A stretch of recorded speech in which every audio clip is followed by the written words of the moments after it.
गत किछि दिन धरी राज्य रे ग्रीष्म प्रभाव जारी रही एवं जहाँ फल किछि जिल्ला रे अति अधिक असह्य गरम एवं गुलुगुली होउछि। एही अस्वाभाविक परिस्थिति रे जनसाधारण को सतर्कता अवलंबन करिया पई स्वतंत्र रिलीफ कमिशनर कार्यालय तरफ अनेक गुड़िए उपदेशावली दि जाइछि। एही समय रे साधारणतः राज्य रे उत्ताप अधिक रहे। एथिपाई समस्त जनसाधारण अति उत्तप्त समय मध्य साधारणतः 10टा-11टा पर दिन 3टा भितर सबुठ अधिक टेम्परेचर रहे। सही समय खरारे कौनसी अजथा काम नथिले बाहर को न बाहरिया पई आमे अनुरोध करछु। से भली 11टा रु 3टा भितर खरारे कौनसी काम न करिया पई मध्ये आमे अनुरोध करिछु। जेकोसी काम हो, व्यक्तिगत काम हो बा कौनसी ठिकादार काम हो बा कौनसी बाहर काम को समस्ते अवॉइड करिवार आवश्यकता रही।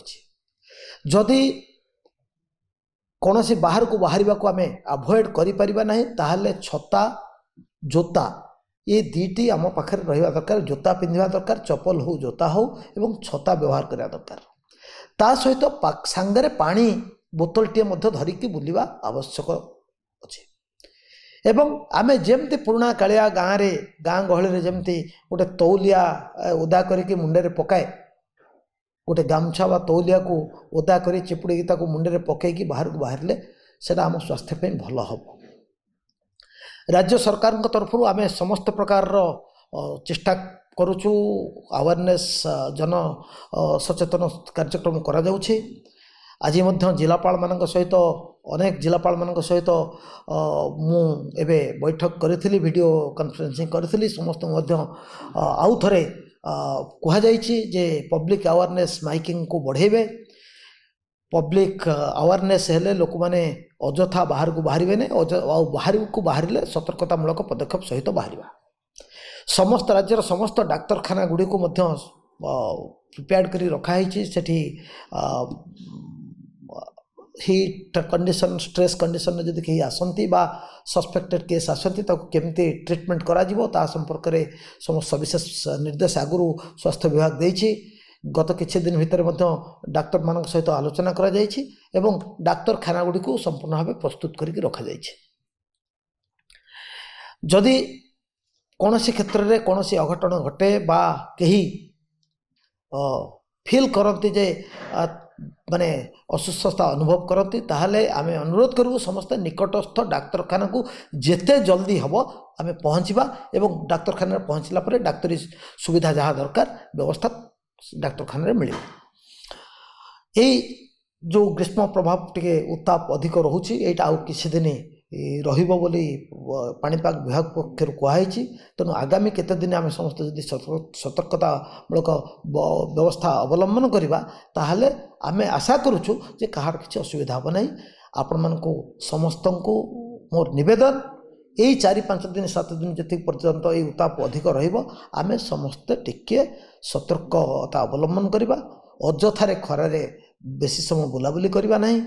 आउ युवक मैंने जो मैंने अच्छा जो मैंने मोटरसाइकेल बुलूँ गाड़ी में बुलूँ समस्त टिके सांगरे पानी सांगरे माने ओदा तौलिया हेलमेट इत्यादि रखिबे पिंधिबे। आउ श्रमिक माने उनको कहीं जमती खरारे काम न करवा बाध्य करेंगे ना कहीं। आउ श्रमिक माने निजे ये जो डायरेक्ट खरा पूरा खरारे 11टा रु 3टा भितर जो जो सबुठ अधिक टेम्परेचर थाए से समय खरारे काम करेंगे ना। एवं प्रत्येक वर्क साइट रे जोठी कैंप भी अच्छी से कैंप रे मध्य ठंडा पानी ओआरएस रो व्यवस्था करेंगे। जो ठिकादार माने अच्छे से माने तार मध्य व्यवस्था करेंगे। एवं सबू जो माने शिल्पांचल रे ट्रक रे जीवा आसवा करुचंती खनि खादान रे जो माने काम करुचंती से माने मध्य यही 11टा रु 3टा समय भितर आमे अनुरोध करिवो टिके आम एक्टिविटी को कम करवा बा बंद करवा। माने अजथा खरारे जमी कहीं काम न करेंगे।